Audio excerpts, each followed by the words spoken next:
Lilian y Heidi, yo me imagino que en el corazón de mucha gente y en la memoria estará el caso de esa niñita que fue violada, que estuvo en cuidados intensivos, yo creo que tenía apenas 11 años, 2 semanas, y luego cuando se fue mejorando con su muñequita, a mí se me hace un nudo en la garganta todavía en la cama, y el bebé, o sea, y violada. Entonces, ¿cuáles son los riesgos? Y se reportaba de todo tipo de complicación. Entonces, uno se imaginaba esa niñita de 11 años con esas complicaciones a nivel físico por una violación. ¿Cuáles son los riesgos para una embarazada para una adolescente que queda embarazada? En este caso es una adolescencia primaria, o sea, estamos hablando de 11, 12 años.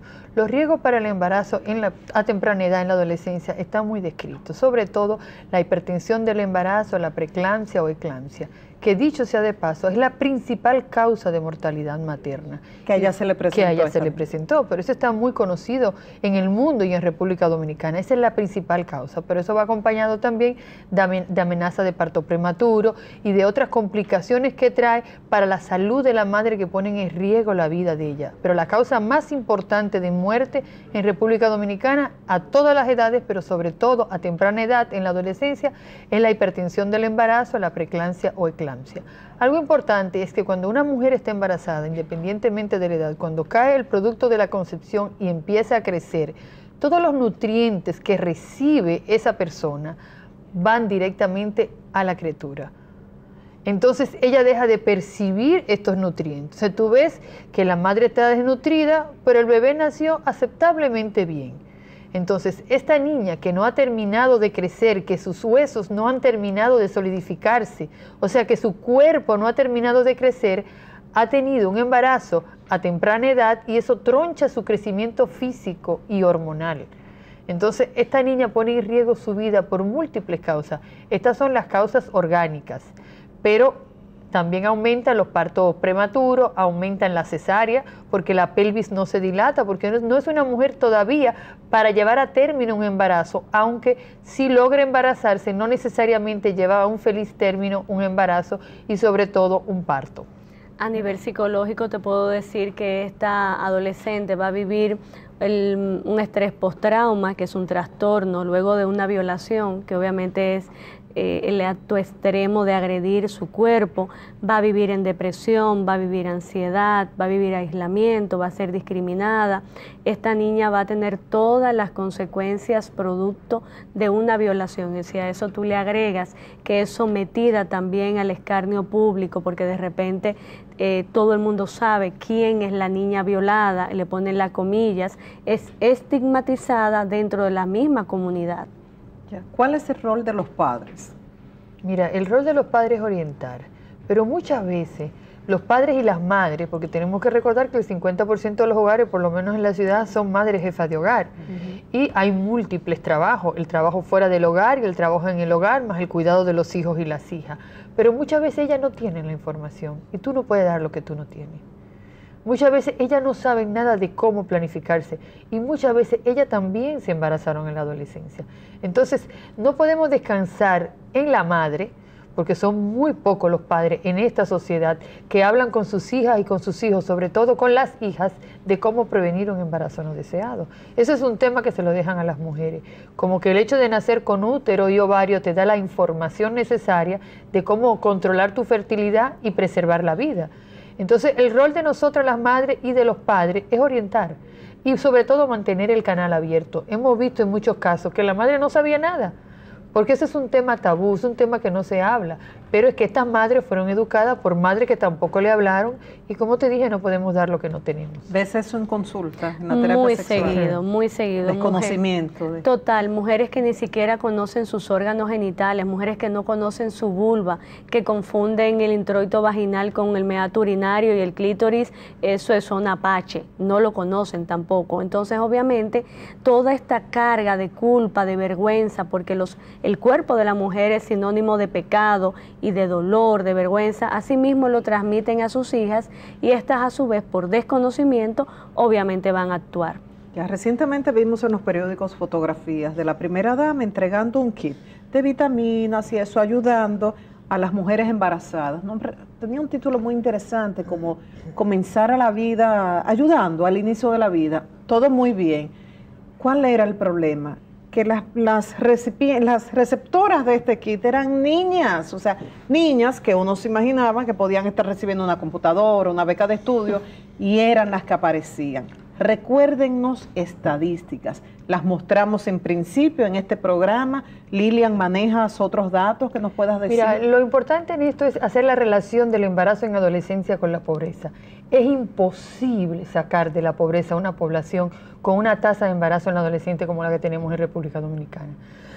Las estadísticas oficiales... Pero eso es muy importante que lo oiga bien. Que lo oigan las autoridades, ojalá. El presidente Medina, que está haciendo un gran esfuerzo por sacar una gran cantidad de la población de la pobreza, hay que tomar en cuenta este elemento. Pero eso está en todos los países del mundo mundial, como dice Sabina. O sea, es imposible que una niña de 19 años con 3 hijos o con 4 hijos pueda insertarse al mercado laboral. Es imposible que pueda estudiar. Esa niña lo describe claramente. No puede seguir estudiando. El 35% de las adolescentes embarazadas deja los estudios. Y cuando una mujer deja los estudios en un mundo tan competitivo como este, y siendo mujer, está excluida, simplemente está excluida y no vale, no hay manera. Ahora, estos niños y estas niñas, ¿qué futuro tienen? Por ejemplo, el niño de esta niña de 12 años que se embarazó por violación, ¿qué van a hacer con ese niño? ¿Darlo en adopción? ¿Es el cuerpo de la mujer una incubadora para dar los niños en adopción? O sea, no es solamente la vida de ella que está truncada, es los hijos y las hijas de esta niña, de esta adolescente, que también tienen una vida truncada, porque tienen una madre que no está preparada para la maternidad. La maternidad no es un juego de niñas, es un acto de adultos y de adultos responsables, porque de eso depende la vida de otra persona y de eso depende nuestra sociedad. Si nuestra sociedad está basada en niñas embarazadas, es difícil salir de la pobreza. Decías que la tasa es mucho mayor en mientras las comunidades más pobres. Por ejemplo, sí, en el sur, la tasa de embarazo en adolescentes anda en un 37%.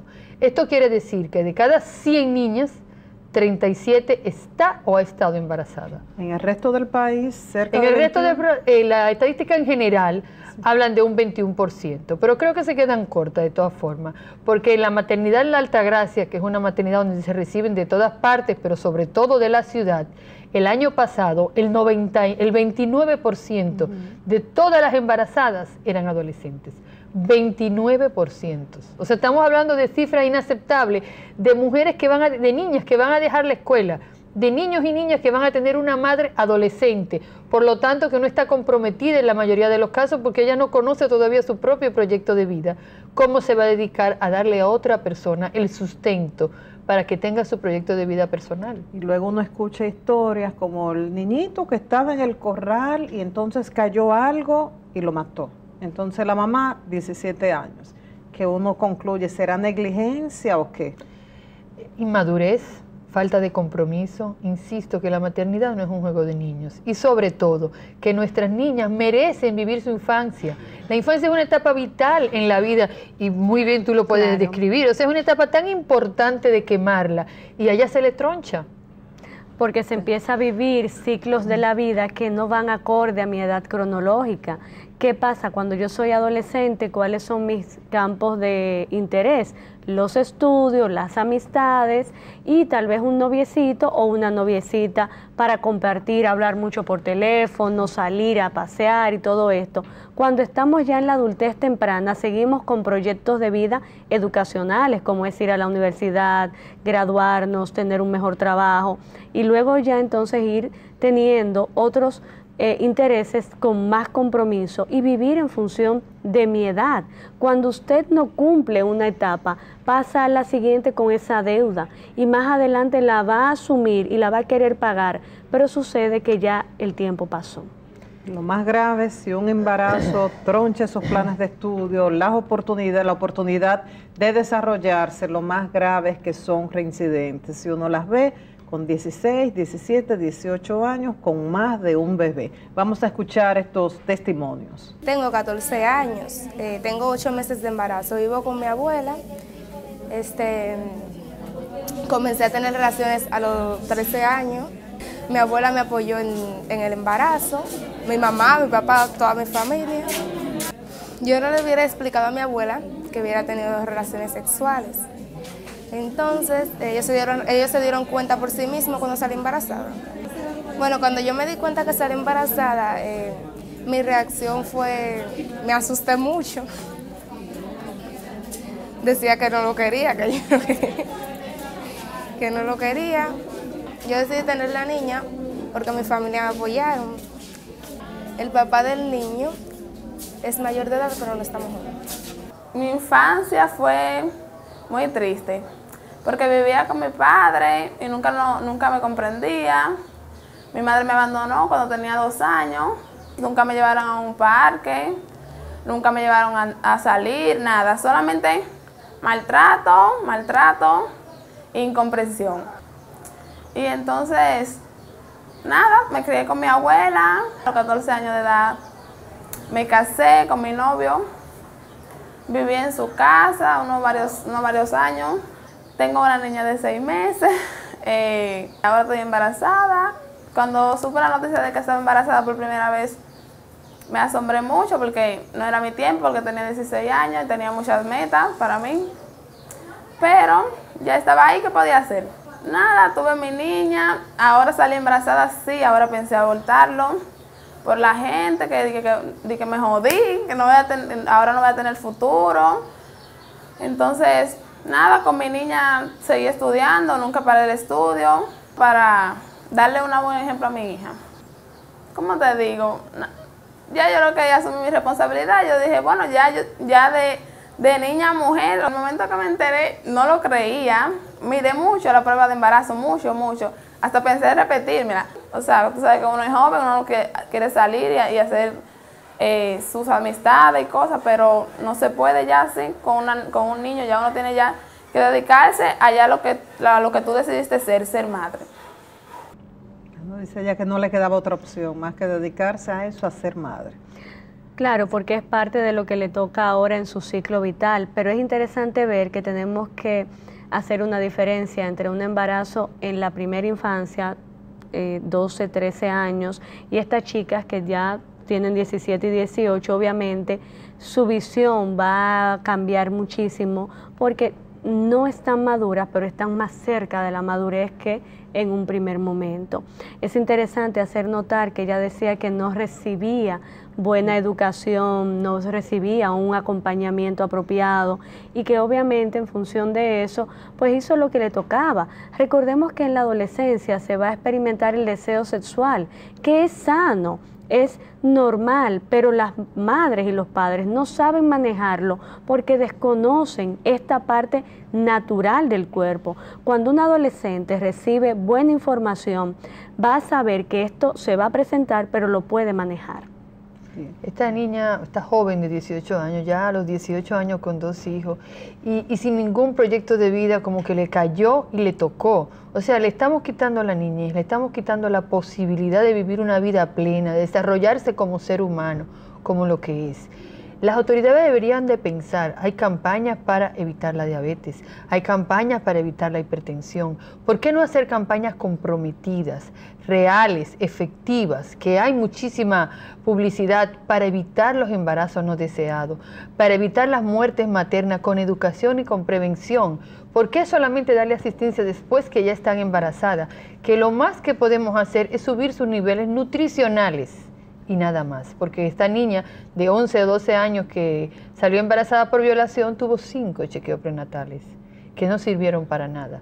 Tenemos que chequear cómo está nuestra asistencia, pero sobre todo vamos a prevenir, que es la forma más económica y más sana de salvar vidas. Imaginémonos que el presidente Medina, la primera dama, la vicepresidenta, la ministra de la Mujer, entre otros, están viéndonos.